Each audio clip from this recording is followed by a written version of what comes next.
Alors comme vous le faites remarquer, les pages sont déjà toutes correctes, avec 3 colonnes, avec des blocs qui contiennent une marge pour faire des gouttières. Chacun, ils ont une marge gauche et droite.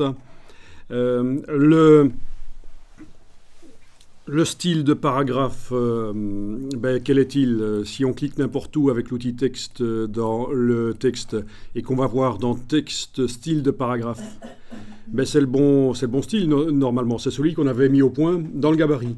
En fait, tout ça vient du gabarit. Vous vous souvenez qu'on avait travaillé dans le gabarit et pour faire les blocs et pour même mettre au point le texte. On avait fait ça sur du faux latin. Mais voilà, donc les pages ont repris les nouvelles pages créées, enfin toutes les pages qui utilisent le gabarit A ont ces caractéristiques. Donc c'est parfait. On va enregistrer le document, c'est toujours plus sûr.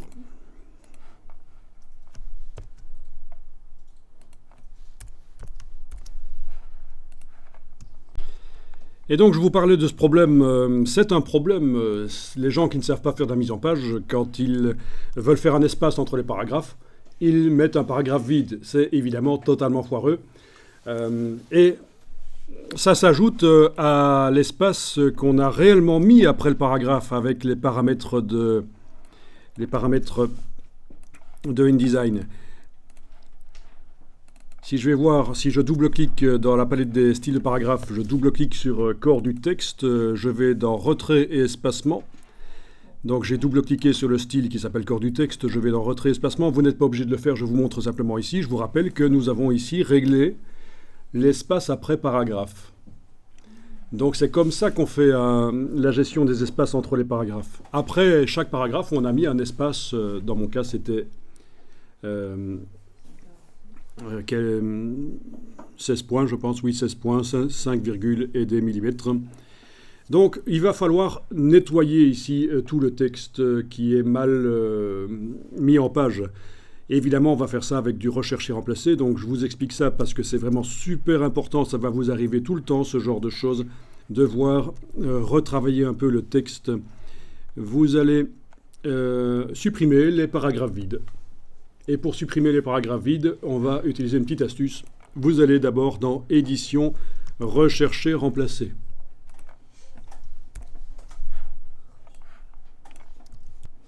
Alors, dans la boîte Rechercher, Remplacer, d'abord, vous avez la possibilité de rechercher dans l'article. Qu'est-ce que c'est l'article? C'est tout le flux du texte qui coule d'un bloc à l'autre. Donc, dans un document InDesign, il peut y avoir plusieurs articles. Si vous avez plusieurs blocs, déjà, plusieurs blocs indépendants avec du texte dans chacun, c'est plusieurs articles. Si vous avez plusieurs blocs chaînés et à côté de ça, vous en avez d'autres qui sont chaînés, ça fait 2 articles. Bon, ici, vous pouvez demander dans le document, c'est ce qu'il y a de plus sûr, faire une recherche dans le document. D'accord. En effet, si vous n'êtes pas avec l'outil texte, si vous n'aviez pas le curseur texte dans le bloc, vous n'avez pas cette option article qui apparaît. Ben oui, parce qu'il ne sait pas dans quel article vous êtes en train de travailler. Mais ça n'a aucune importance, puisque de toute façon, je vous dis, pour plus de sécurité, on va faire une recherche dans tout le document, donc de toute façon, tout le monde passe en chercher dans document. Voilà, donc que vous ayez démarré avec chercher dans article ou pas, voilà. Vous voyez au passage qu'il est possible de faire de rechercher et remplacer dans plein de documents qui seraient ouverts dans InDesign, avec l'option tous les documents, donc ça c'est pratique, il faut le savoir. Vous avez ici des options pour verrouiller certaines choses. Est-ce que on inclut la recherche sur les calques qui ne sont pas affichés ou qui sont verrouillés? Oui, les calques verrouillés. Est-ce que les articles verrouillés? Bon, donc n'enclenchez pas ces options si vous ne savez pas à quoi ça correspond. Voilà, les calques masqués, les calques qui ne sont pas affichés, les calques verrouillés, c'était ça. Les gabarits, est-ce que la recherche va chercher dans les gabarits aussi et pas seulement sur les pages du document? Les notes de bas de page, mais on n'en a pas. Est-ce que quand on tape quelque chose qu'on recherche ici, on fait attention aux majuscules et minuscules ou pas? Voilà, donc ne commencez pas à cliquer là n'importe comment, bien sûr, on laisse ça comme ça. Au passage, vous voyez qu'on pourrait faire une recherche en restreignant la recherche à un certain format, c'est-à-dire faire la recherche seulement dans les titres ou seulement dans les paragraphes, ce serait possible. Ça permet aussi de remplacer un style de paragraphe utilisé dans le document par un autre style. Ça, c'est la fonction ici, mais qu'on ne va pas utiliser maintenant. C'est pour les formations avancées, mais en tout cas, c'est à ça que ça correspond, ceci. C'est pour restreindre la recherche dans un certain paragraphe, un certain style de paragraphe, un des styles de paragraphe utilisés dans le document, voire même, si on utilise les deux parties-là, pour faire du rechercher-remplacer de styles de paragraphe, ou de caractères aussi d'ailleurs. En tout cas, voilà, ce qu'on fait ici, c'est qu'on va cliquer dans Rechercher, parce que nous, on est là pour rechercher les paragraphes vides et les effacer, en fait. Eh bien, ça n'existe pas, il n'y a pas de fonction pour rechercher les paragraphes vides. Par contre, ce que vous allez pouvoir faire, c'est ceci. Vous allez pouvoir indiquer à cet endroit-ci, dans le champ recherché, indiquer que vous recherchez deux balises de fin de paragraphe qui se suivent. Et pour insérer, pour faire comprendre que vous recherchez deux balises de fin de paragraphe, il va falloir utiliser le petit gizmo ici, qui est un petit menu qui vous aide à encoder ce qu'il faut dans le champ de recherche. Donc avec le petit arrobase, le petit gizmo, vous allez chercher fin de paragraphe. Voilà, et ça vous met le signe qu'il fallait mettre quand on recherche une fin de paragraphe. Donc soit vous les connaissez par cœur et vous les tapez là-dedans, soit vous utilisez le gizmo. Et je recherchais quoi? Deux balises de fin de paragraphe. Donc j'y retourne une deuxième fois. Voilà, et c'est ça que vous obtenez.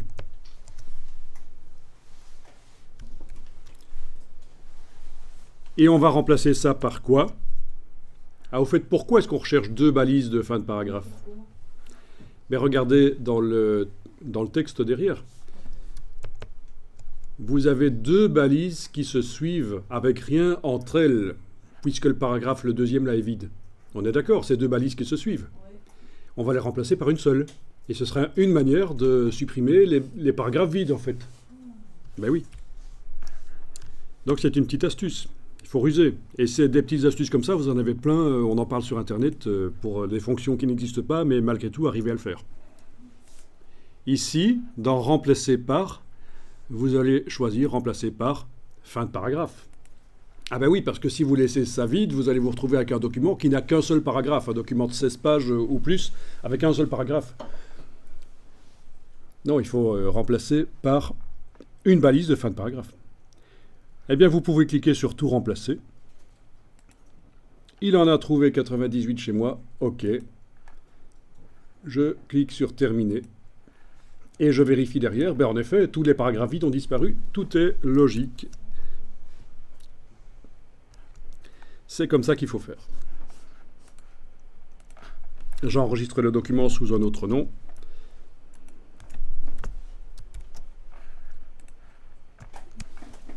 Oui, du coup, il y a des pages qui sont devenues vides, les dernières, puisque tout le texte est remonté. C'est un long flux.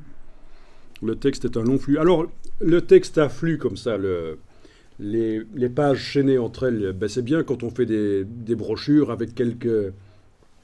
ou des rapports d'entreprise avec quelques dizaines de pages. Bien sûr, si vous faites un flyer recto verso ou un folder, un triptyque, vous n'allez pas faire du chaînage de texte nécessairement. Ce qu'on voit ici, le chaînage, c'est utile pour des documents relativement longs, quoi. Il faut un certain nombre de pages. Ça, vous ne faites pas, mais je vous montre de quoi je parle. Un triptyque imprimerie, c'est ce que j'ai tapé dans Google et je vois dans Google Images. Voilà, ce genre de document, recto verso, avec des mêmes pliés, vous n'allez évidemment pas faire du chaînage de texte pour ça. Vous allez pouvoir utiliser un peu la méthode qu'on a utilisée dans le document précédent, où on était démarré d'un bloc, d'un grand bloc sur la page, et on l'avait divisé, puis sous-divisé, voire même à nouveau réunir avec le Pathfinder. Ok. Alors au passage, si vous devez un jour faire un triptyque, je vous explique tout de suite que le panneau qui se rabat, là vous le voyez, le panneau qui se rabat, parce qu'on parle de panneaux, il y a 3 panneaux. Le panneau qui se rabat doit être moins large que les autres. Si vous le faites de la même largeur que les autres, celui qui se rabat, vous allez avoir un problème. Il va, en fait, les triptyques vont ne pas s'aplatir bien. Quand vous allez les superposer, ils vont faire une espèce d'arche. Vous voyez ce que je veux dire? Voilà, donc c'est la petite astuce que je vous donne en cas pour les triptyques. En fait, la partie qui se rabat à l'intérieur doit être de 2-3 mm moins large, en fait, moins large que le reste. C'est logique, sinon ils s'aplatissent pas bien, c'est foireux, ils sont courbes quand on les distribue. Ça fait partie d'une formation avancée, mais puisqu'on en parle ici, je vous donne l'astuce parce que c'est tellement important.